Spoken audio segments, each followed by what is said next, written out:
Well, welcome everyone. We'll get started. Can everyone hear me okay? Okay. Thank you all for coming. It's my pleasure to introduce to you Kristin Leachman, who is here with us from Los Angeles, California. And her paintings, as I'm sure you all know, are on display upstairs in our Rausch Gallery. We will be talking about those a little bit later in the program, but I wanted to take this opportunity to really dive into Kristin's larger project called 50 Forests, and we'll be hearing all about that this evening. But just to introduce you to Kristin more generally, so Kristin was born in Washington, D.C. and spent her early years in Virginia. She now lives, as I said, in LA. She earned her BFA in painting from the Rhode Island School of Design and also has a background in production design. She earned an MFA from the American Film Institute in Los Angeles. And in fact, she designed the short film Senzeni Na, What Have We Done?, which was nominated for an Academy Award for Best Live Action Short Film in 1990. Her paintings have been presented in one-person shows at the National Museum of Women in the Arts in Washington, D.C. in 2008, and at the Laguna Art Museum in Laguna Beach, California in 2016, and now at the Georgia Museum of Art with her show Longleaf Lines. As I said, we will be talking about this 50 Forest project that Kristin began several years ago, which explores pattern and symbolism in the growth formation of trees throughout the 50 states in the U.S. But before we do that, let's just welcome Kristin.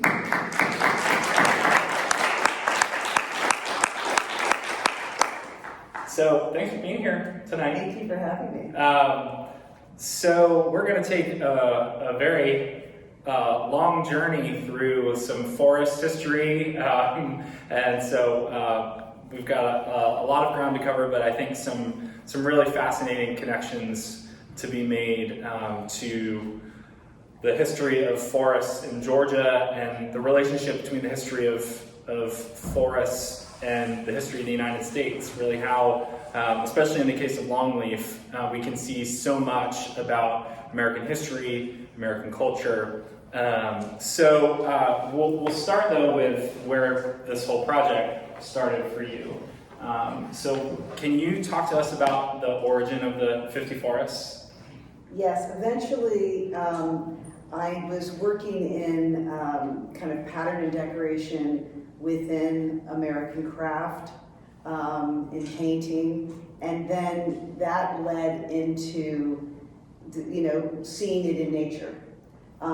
So I started this work in gouache on rag paper in about 2010, and the project then was just California, and I really thought this was a life's work, and I would just go forest to forest throughout the state and work with different trees. At the time I was focused on the live coastal oak. So you can see most of those paintings were then culminated into a show at Laguna Art Museum, and it was all based on the xylem in the trees, which is the water conducting tissue that takes it from the roots to the canopy. It's under the bark, and I was noticing that it was presenting itself in this very different way than other trees was doing. And so I started talking to scientists at USC, and they at the time didn't know of anybody doing comparative tree patterning within the state.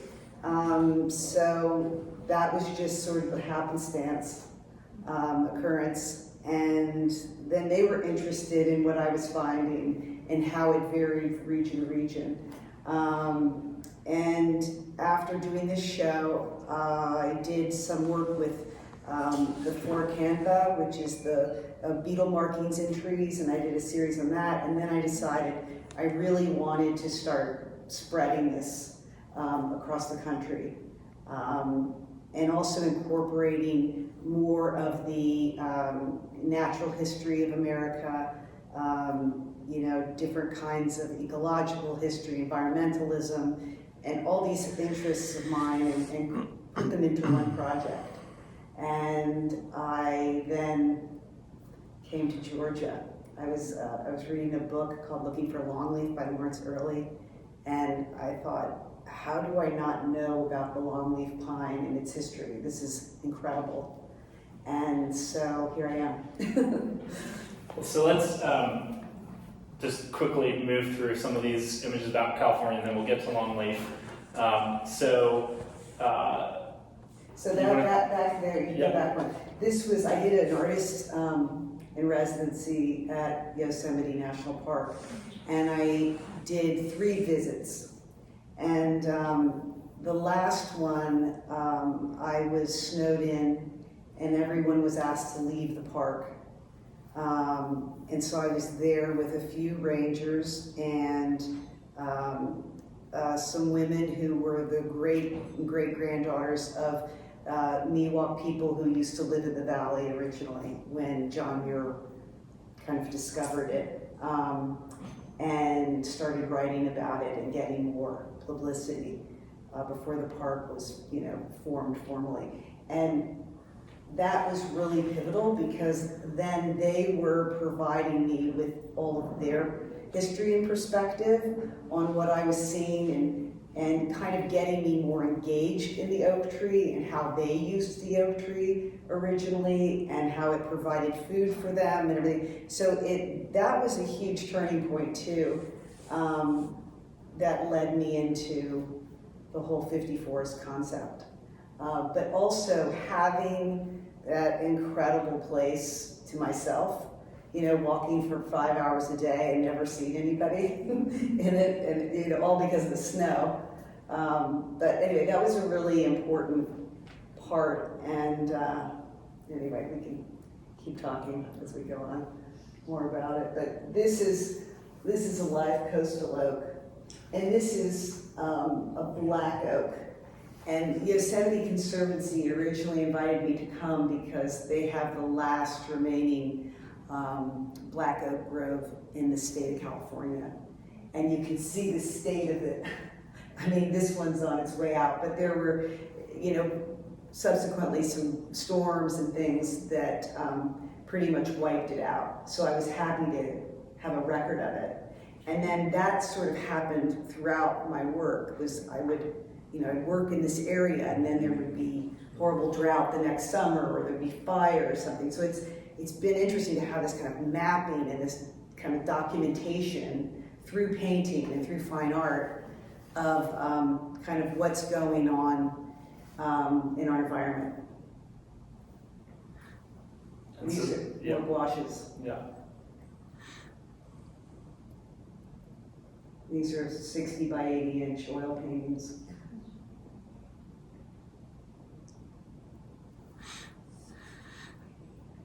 But they have these formations in them. It's very unusual, and it's kind of creates this pictograph, and it does sort of like a map. And I would create them like you weave a quilt or weaving.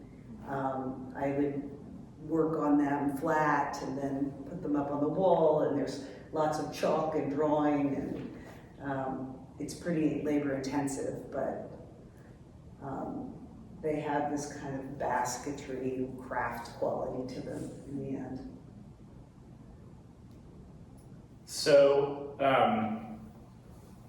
just to jump ahead, can you talk about how you moved from California? I mean, you mentioned it briefly, but what was it about Georgia that and Longleaf that made that transition happen for you? Well, when I read this book, and I had grown up in Virginia, I just was so shocked that this had never been brought to my attention in a history class, in a biology class. It was, this huge surprise that this story was so close to where I grew up, yet I didn't know anything about it. And it was also really exciting because it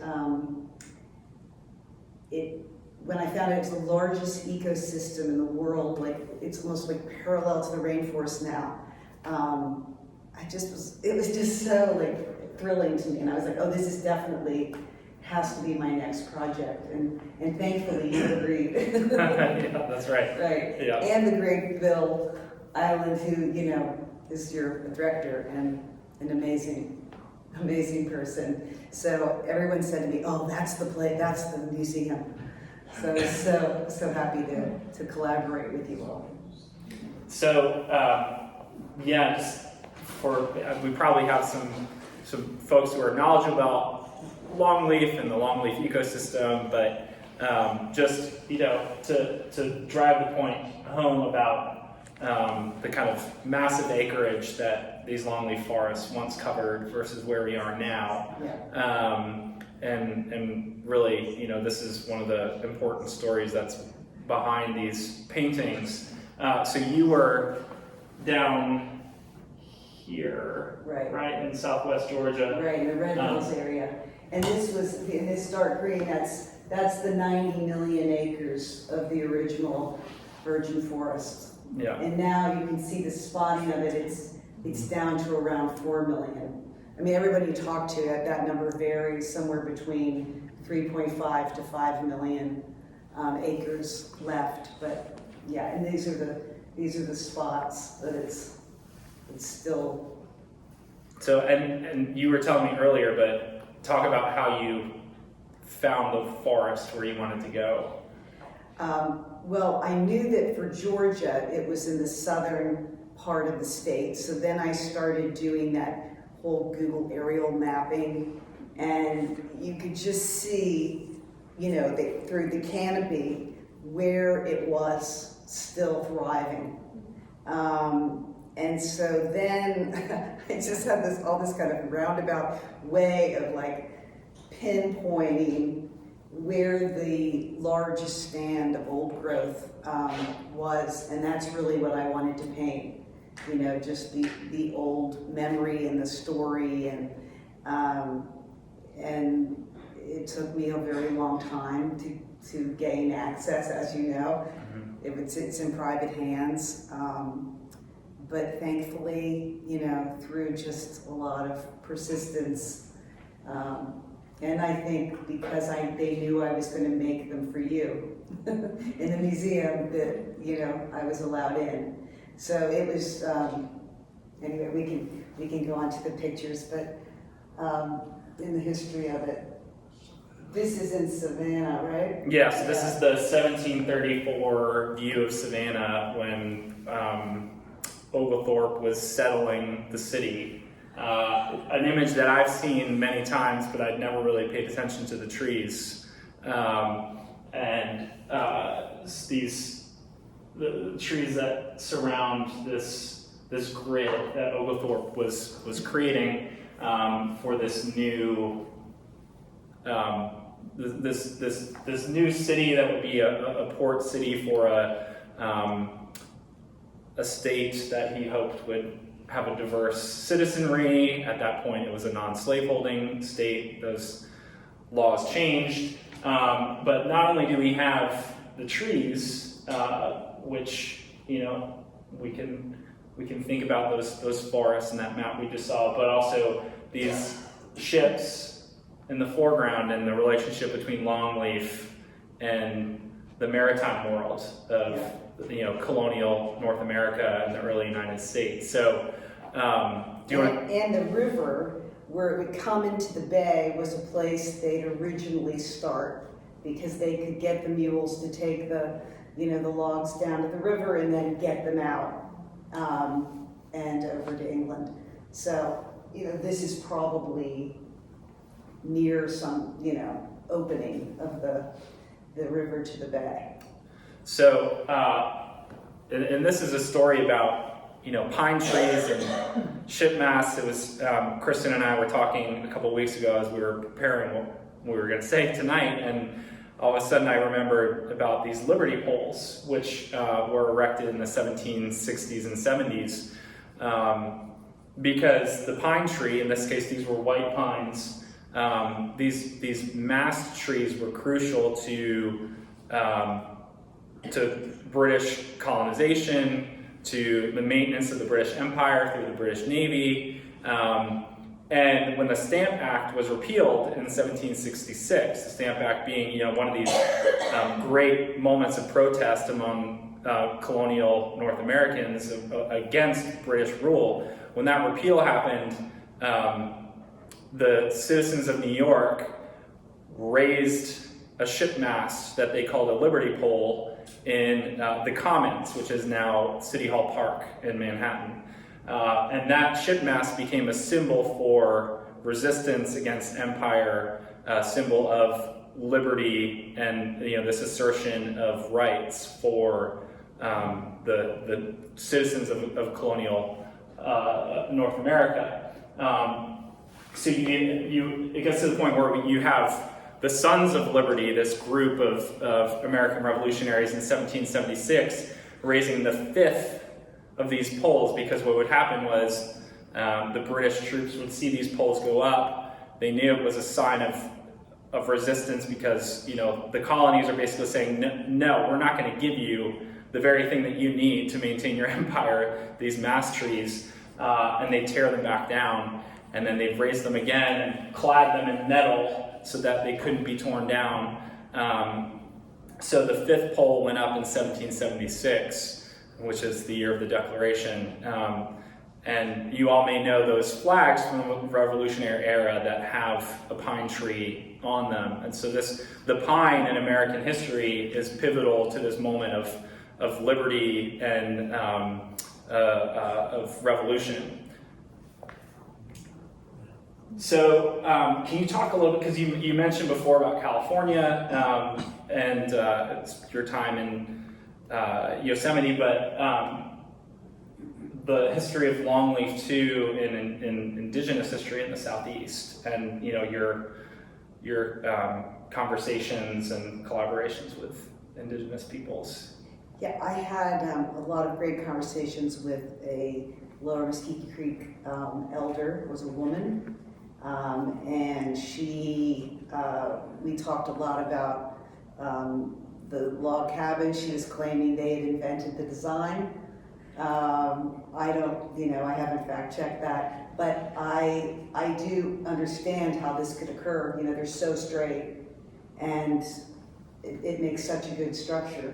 And there are many around the states as, kind of samples of the old ways of living, and thatched roofs and longleaf and notched. But she was great, and we talked a lot about, very, very huge supporter of the burning, and talking about indigenous people doing the burns so that they could run through the woods. It's just a practical matter. It gets so thick in the understory that it's impossible to walk through. So anyway, she was very interesting, and she had left the area and pursued her dream in the Grand Ole Opry, and did that for many years as a backup singer to very big singers in Nashville, and then got her social working license, and then was called back to the tribe to help with mental health issues, and then became one of the tribal leaders in South Georgia. So anyway, it's really great to talk with her and hear her sort of side of all the different histories that I've been reading. So yeah, and this is what I mean about these trees really touch everything Yeah. about the history of the Southeast, and this tradition of log cabin building among Native peoples in places like Georgia, which anyway, it's an important point to make about this connectivity of the tree. Another connection that I hadn't really thought about until Kristin and I were talking just a couple of weeks ago is this painting of Tallulah Falls by George Cook, which, if you're familiar with the museum and our collection, you've seen this before. But this detail in the upper right, which we've blown up for you there on the right of the slide,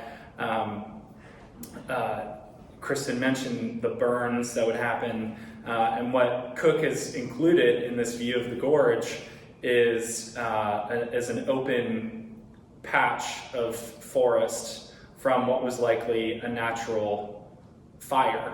And you have those fire snags, those bare trees that are still standing in the open ground. In 1841, there's evidence that these fires were happening, and there are these cyclical patterns that are happening in the life of the forest, which among indigenous peoples was something that was accepted and was you adapted your lives around it. You maybe even conducted controlled burns yourself to manage the forest. And really, what happens with the loss of those methods of conservation and stewardship. But there's evidence of those fires in this painting that I'd never noticed before. And probably by lightning. Right. So lightning strikes being, again, that's the natural form of forest conservation, which anyway. So then things change. Forest use changes, and we see the industrialization of the longleaf pine. So do you want to talk about this at all? We can move through a couple of these photographs. Yeah, I think the really moving part to me was just that period kind of after the Civil War and to the 30s, when you had something that had been created over like 2 million years suddenly come down. And it came down for economic reasons. In large part, I think it started off being for agricultural reasons. They were clearing land. But then, it had to rebuild the economy, these pine trees. So people were selling it off and, trying to get the South back on its feet. And the pictures were, they're very moving. There's a lot of them, and they're pretty intense. I found out, and someone might be able to clarify, but that piece of equipment up there, I think did a couple of different things. It was a crane, it planed, it had a whole bunch of different uses. But you can see the railroads going in, and that was just, like when the railroads came in, they just were able to take it all away quickly, right? There wasn't any more of this like putting it down the river and so much of that going on. But in terms of the river, there are people now scuba diving to bring up the old logs that fell down off a barge or whatever, and they're drying them out and planing them and using them. So that's exciting, and they'd all been notched by axes and things. But yeah, when I saw these pictures, I was just like, how do I not know this? Why isn't anyone talking about this? And there's the history of industry and of labor here, thinking about after the Civil War, during the Reconstruction era, and then the Jim Crow South, the people who were working these forests, not just in the lumber trade, but there's the history of turpentine. And I mentioned earlier about these ship masts being crucial to the British Navy, but it was also tar and pitch and all these other products of the pine that literally kept the British Navy afloat. That was the thing that coated the bottom of their boats. That was what raised their... Caulked the boats, painted the boats. Yeah. The rosin was used for traction on the decks of the boats.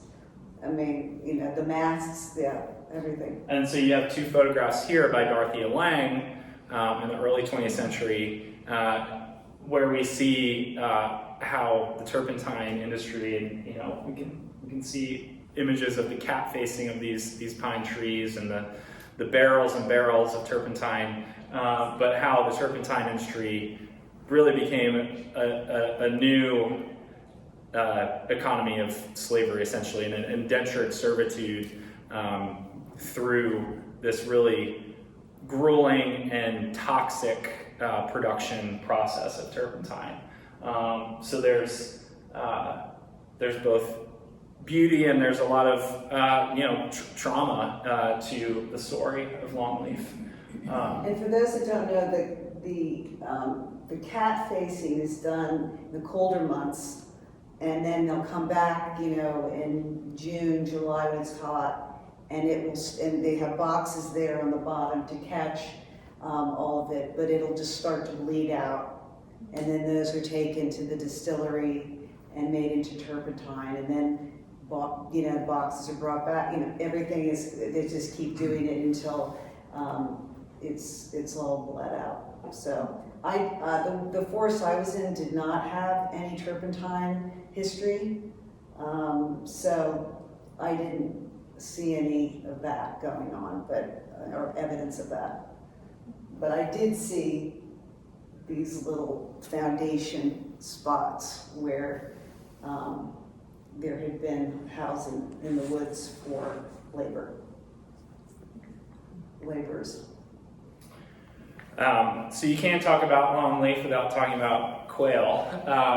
And so, and this is, again, there are these paradoxes, these contradictions about the history of Longleaf, and the fact that, most of these old growth forests are so hard to access or aren't really well known because they're on private land, and that private land is often these hunting plantations. So what we would think of as an irony today is that quail hunting is what saved the Longleaf ecosystem. That quail depended on those lush understories for to thrive as a food source, and so to keep those understories, the longleaf pines themselves had to be conserved. So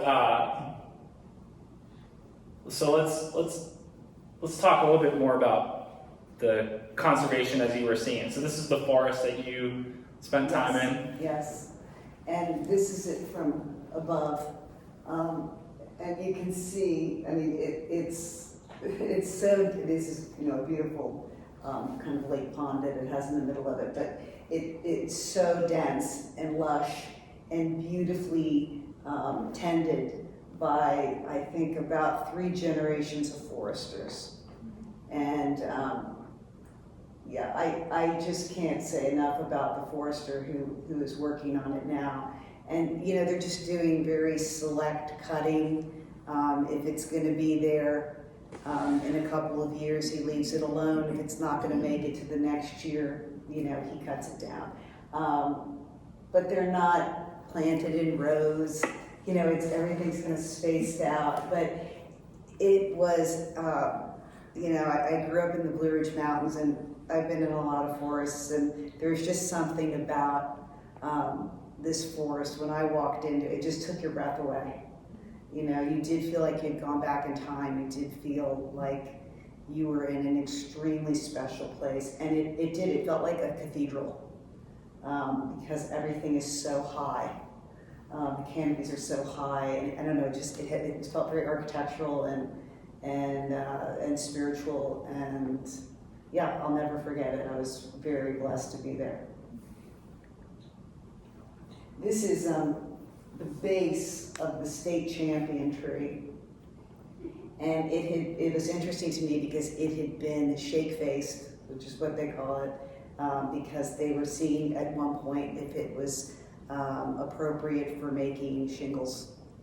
And I thought that was really interesting that Georgia would name it state champion with this marking on the bottom. But it was a really juicy tree, and you can see just all up and down the trunk of it was oozing sap. And it was one of the few that I noticed that day. But they based it on the diameter, the canopy, all of these different traits, but I loved that was in there too. And it had been burned about 6 weeks prior to this photo when I was there. And you can see how it just so beautifully green and all coming back so lush. And so and that's why you have those high canopies, right? Because the burn is what is clearing out the low hanging branches, Yes. the rough brush and the understory. And that's what, I mean, just how quickly, I guess if you live in Georgia, this doesn't have to be explained to you how quickly things grow around here. But just how quickly this forest bounced back after a burn. This is pretty much a couple of years worth of select cutting. And what was interesting is just, you know, how valuable it was, and how many people were calling for it. A lot of different important projects, restoration projects, Mm-hmm. and in Europe especially. Because those forests, those old growth forests, just don't exist in Europe They don't anymore. exist there. So but I thought it was great that they were calling South Georgia for their materials. Mm-hmm. And here's the burn in action. And this is milkweed, and this is a pitcher plant. But I thought that was, you know, it was just the whole floor was covered in hundreds of different kinds of wildflowers, all different colors. And then the pitcher plants were growing in sort of the marshier kind of areas. And then you had the sandy areas where the gopher tortoises were. And, you know, it was an incredible menagerie. And then the quail, and then all the Bachman sparrows, and everything, just all kind of this orchestra of activity and sounds, and it's just so beautiful. There's a gopher tortoise hole with the wiregrass. But, you know, there's something like 130 or 200 different kinds of species that rely on that burrow for their housing. Especially when there's fires. When there's fires, when Yeah. there's predators, you know, the quails are running in there to get away from a red-tailed hawk. I saw there were, you know, mice and foxes and possum and raccoons, and I mean, everybody's living down there at some point. So you can imagine, like, if the gopher tortoise habitat isn't cared for, how many other animals are impacted by that. And speaking of, you know, Yeah. when a species is endangered, then this is also home to the red-cockaded woodpecker. That's right. And on the left, you have Thomas Howell print after John Audubon for the Birds of America. So, yeah, do you want to talk about the woodpecker? And he's on a Longleaf On a Line. Longleaf, yeah. And there's a lot of work going on now with ornithology and the red-cockaded woodpecker. And the red-cockaded woodpecker really can only nest in heart pine and very old growth trees. And of course, when, you know, there's not an abundance of those. So they're now, you can flip to the next, they're now doing these inserts into younger trees, so that the woodpeckers will start to nest there, and it's working. And so that's really hopeful developments. And this is, you can see that's an old growth with their hole, and then this one, and it's got metal on the outside, and they're spray painting it to look like there's sap dribbling down. And I mean, I was amazed at all the things they're doing to kind of get the bird to nest. But the biggest reason is the hole diameter is perfect for them, and so that prevents a lot of other woodpeckers from using it. So here's my studio. And I don't know if any of you have had a chance to go upstairs yet and see the paintings, but this is one of them in action, getting painted. And I used the ground as a way to incorporate all those different colors of Georgia clay, red. So you'll see in each one as I'm making them, there's a color of the soil. So yeah, can you talk about the materials too? Yeah, so a lot of the paint that I was using was reclaimed earth by Gamblin, and they have been going in the Ohio Mississippi rivers and excavating the iron oxide and taking it back to their paint laboratory and working it into their oil colors. So it was nice to be able to use those. And they're very different and kind of translucent purples and browns, and it was perfect for this project.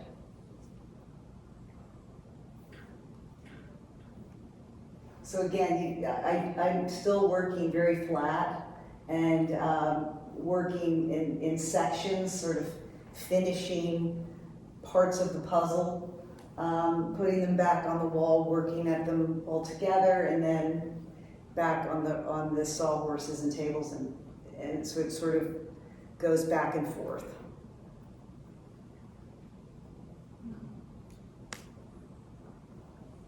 You can see up in there, up in that corner, an area that I had not painted yet, and another Georgia clay ground color. And your studio mate. And my studio friend, my COVID buddy.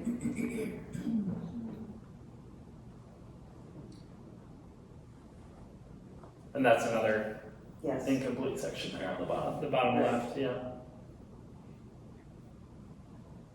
That's a detail. And But one of the things I loved about the Longleaf were just when you really kind of meditated on them, how many different colors there were within the bark. That really inspired me, and I wanted to capture that. So I was happy to work on these really large panels, especially just to be able to kind of get that and bring it up real close, so people could kind of stop and see it, because you're moving so quickly by trees, right? You're walking, you're running, you're driving. It's nice to stop and really look at it.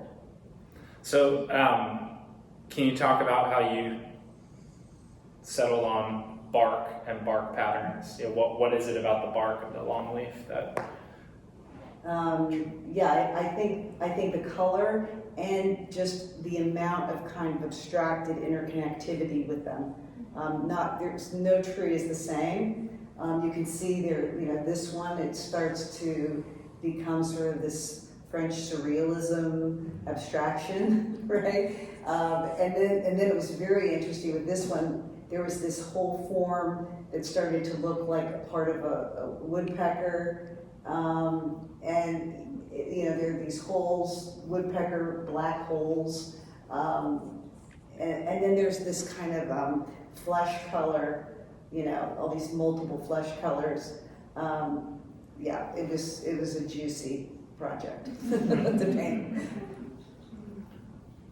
And I think here you especially see the burn, Yes. the aftermath of Yeah. charred bark. Yeah. And I think Some colors make it and some don't, right? Yeah. Some get real black and some stay really bright. right, but these burn cycles, I think that as a metaphor, I think is really powerful too. That there's this traumatic event, but then there's regrowth and transformation that's happening. Which I think with all this history that we walk through for a reason, the scars of that history are there, and they're on the scars of natural history are on those trees. But then there's also, a sudden abundance and regrowth that's happening. Yeah.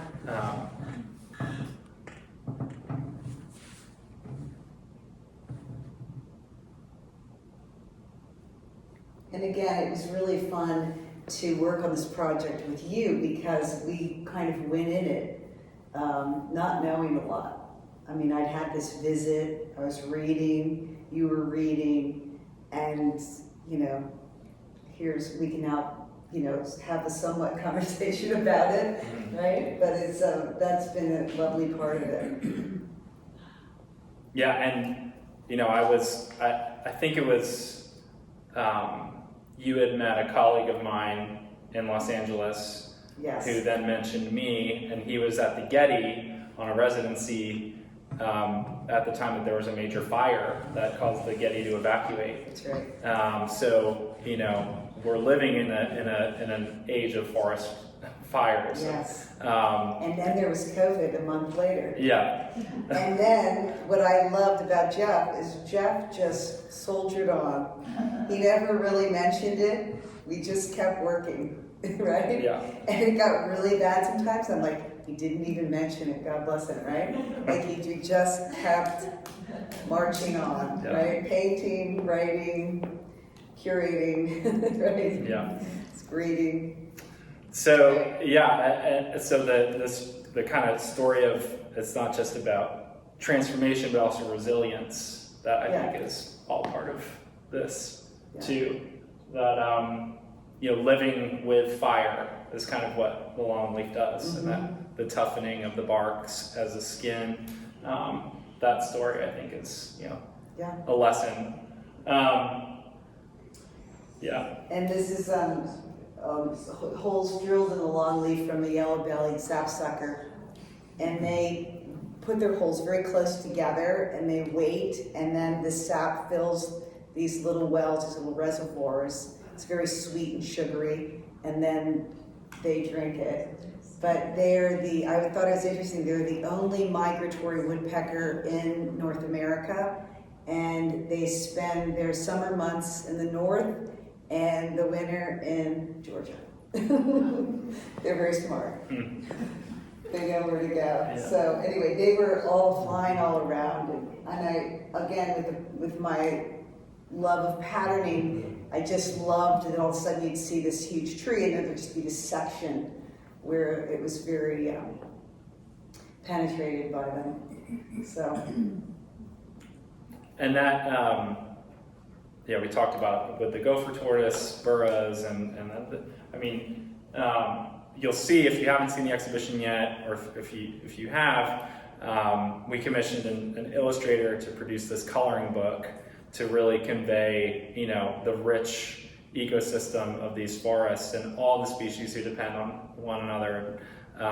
So you can see, the quail and the woodpecker and the snakes and reptiles and the bats and other mammals. It's just such but we wanted to tell that story to our younger audiences too, so that they can make those connections between where they live and this forest that once blanketed this part of the country, but they might not know as well anymore, at least not those old growth tree stands, and make that connection with these paintings. So a few more. These are the smaller ones. They still look great big, but these are the last couple. And I love that even the bark forms are seeping and dripping, like that kind of resin and sap that's inside of them.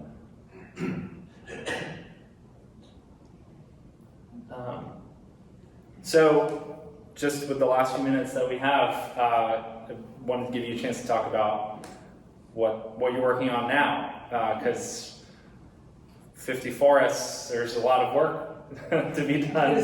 So what's next? What's happening now? Well, I just got back from Glacier National Park, and I was telling you earlier, I had to go up there. I was planning to go in October, and they were like, "Oh no, we're closing down. It's going to snow." So I went last week, and I had an incredible time. I'm studying the white bark pine, which are one of the major sources of food for the grizzly bear. So they're really being impacted by climate change, and they grow pine cones only on the very top of their crowns. And so between the grizzly bear and the Clark's nutcracker, those seeds are then taken and kind of scattered around the landscape. But they're being really hit hard, and I was really moved by just the work of Glacier Conservancy, but also the Salish and Kitani and Blackfeet tribes who are just doing incredible work, building these huge makeshift nurseries, doing all the seed collection, propagating these little white bark pines that, will take like 6 years to get, a foot high, but really committed. And this is Michael Derglow, whose native name is Standing Grizzly Bear, and he hiked me up to this ceremonial white bark pine tree on the Flathead Indian Reservation. And he's a huge activist. So we, anyway, had really interesting conversations about him and how he's helping all different kinds of scientists and things. But very interested in the whole indigenous view of tending the landscape all over the country. And I feel like they're not consulted enough, and they are sitting on a lot of information. So I was happy he, shared his day with me and took me up to this beautiful spot. But that's probably a 600-year-old white bark pine. And here's some bighorn sheep in Glacier in the Two Medicine area.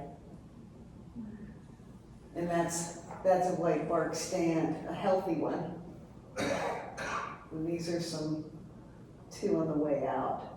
But it was just beautiful, and they grew up very high altitude there, and parts of Oregon and Montana, Colorado, Wyoming, and Idaho.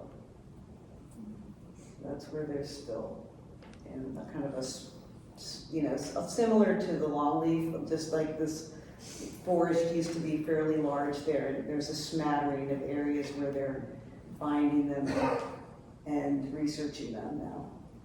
But anyway, I'm excited to start painting from all the info I got there. Yeah. The drawings and everything. So thank you. Yeah, so stay tuned for those paintings. Well, thank you, Kristin. Thank you, Jeff. Yeah.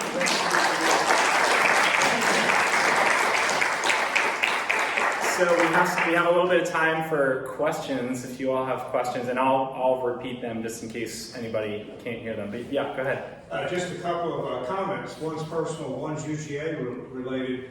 I was a scoutmaster in Auburn, Alabama for 10 years, and one of my favorite places to camp was a longleaf forest in the Tuskegee National Forest. I think they have about 900 acres there. And it was just like what you said. It was almost like a cathedral. The UGA connection is, most of you are aware of Hertie Field up on the North Campus. That's named for Charles Hertie, who left, after a few years here, left and went to Savannah and is the father of turpentine chemistry. He's also the guy that, with the guy at Auburn, arranged for the first Auburn UGA football team. Okay? Yeah. So even football all comes back to Longleaf. And I know in Alabama, I saw a documentary of a longleaf forest owner who was running his cattle through the piney woods there, and just talking about how, the cattle again are connecting with the landscape and they're helping each other and all of that. That was very moving. And they're introducing the indigo snake back into those forests that nest in the gopher tortoise burrows. And right. Apparently they think they're starting to have some success. These are snakes that grow to be 9 feet long. They're not poisonous. And so beautiful, right? The whole iridescent skin. Yeah, gorgeous. So happy that's happening. Other questions? Yeah. In your other project, all of what we've seen today of your work is bark. Will you be doing leaves or trunks, or is it all going to be bark? I'm just curious. Yeah, well, California wasn't bark. It was under the bark. It's the xylem. Okay. But I'm really taking it, I'm open. So I just take it and I find the forest, the story, the whole thing, travel there, and then just see what happens, right? I'm open to wherever this takes me. And I think it's going to be really different, state by state. And you do sketch first before you paint? Yes, I do sketching and photography. Okay. And then when I get back to my studio, I do a lot of like oil sketching and chalking on the actual canvases. And then the whole finished product ends up being kind of a, parts of this and that, and a lot of the photography for color. But I want to get the essence of what I saw too. So, it's just kind of a dance between them all. How long does that usually take to paint? They take me a couple months a piece. So when Kristin approached me about this project, there were no paintings. No paintings. So all I knew of her work was the xylem painting those veins. So to use a tree metaphor, I was going out on a limb to just sort of wait and see what was going to happen. The funny thing is, I said, I can't, COVID is making it so hard. And my mom's cousin lives in Florida, and she's like, I've got longleaf behind my house. And I said, okay, send me some bark, because I think I can get that and show him what I'm trying to do. Remember, I sent you these like bark images. Yeah. From my aunt's, Florida backyard. Yeah. She sent me a whole box of it. Yeah. I'm like, don't hurt the tree. She's like, oh, I'm not. It fell off on the ground. That's funny. I saw another. Nicholas, did you have a question? Well, I was going to ask you about process, but you used the word meditate about the tree, and it seemed like a hard word to sustain when you're thinking about colonization and land loss and climate change. And I just wondered how you kept your state of mind while you were being with the trees, but also being aware that the trees weren't always with us. Yeah, I felt really grateful that in this case, a much older woman bought this track, and knowing, she might have a handful of years left to be with it, and is doing the most incredible work to preserve it. So that was really inspiring to me as a woman, as an artist, as a person who loves the environment and woods and everything. So I don't know if that answers your question, but it was so happy there. Everything, the whole biodiversity, all the biodiversity, all the animals, everything, it was so thriving. And you thought, wow, I'm sure other people are coming to visit and getting ideas for their own land. And I know, Central Georgia's trying to build another national park. I just find like all these are like little hopeful signs that there's like a waking up. And a lot of people already have. I mean, you were just telling me beforehand you had a longleaf forest, right? So I'm just so grateful there are all these people loving it and tending it and caring for it. So I try to stay in that space. Yeah. This may be too early to ask, but how do you see all 50 of these forests culminating at the end? I hope that it's kind of providing this beautiful quilt of the American landscape, and just all the difference and all the histories and all of them sort of connecting together. Yeah. Even if it's just one from each forest, right? I think that would be a pretty dynamic show. Yeah. So I hope to stay healthy and do it. But I have thought about that, and if I don't finish them all, I would consider just passing it on to another artist to complete, something like that. So I'm not feeling, but I'm trying at this point to visit at least 2 a year, because I'm in my 50s. You're doing great. Well, Bill, do you? yeah. Kristin, I'm from South Alabama, and we have something peculiar, but I don't think it's peculiar to South Alabama. And that is the Longleaf Lines are often used as architectural elements in building, such that the shaft becomes part of the columnar support, let's say, of a portico chair, something like that. Did you see that in Georgia? Did you see that anywhere? I had one woman send me pictures of the paneling in her house, and she had bought it from a salvage, the wood from a salvage guy in Texas. But it was intense. Coffered ceilings, walls, doors, everything. You know, pretty incredible. But that would make sense, right? Because it's going down from like Dismal Swamp, Virginia, and swooping through to East Texas.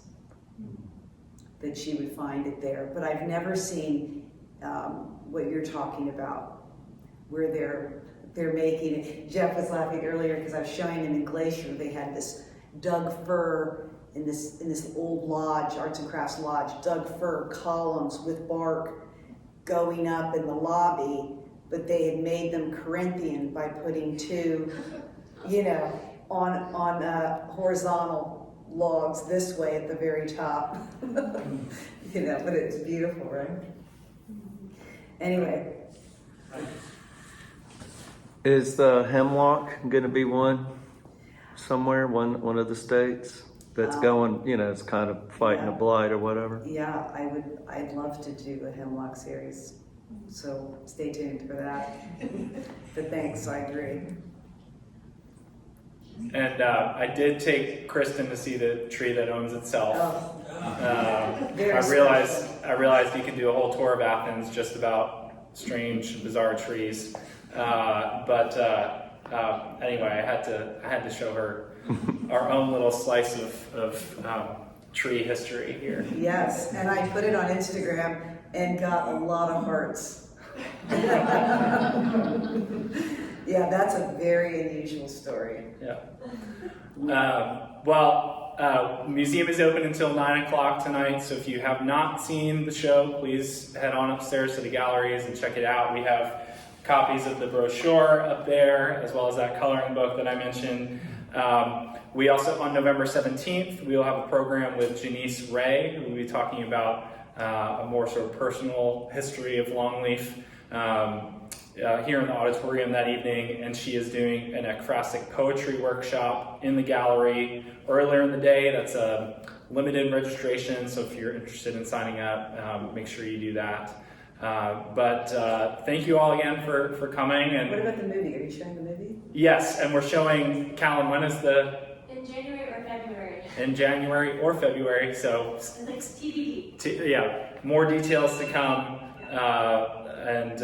Yeah, please go and come in here, Janice Ray, because she grew up on the edge of a longleaf forest in South Georgia, and is super interesting, beautiful writer. All right, well, thanks everyone. Thank you.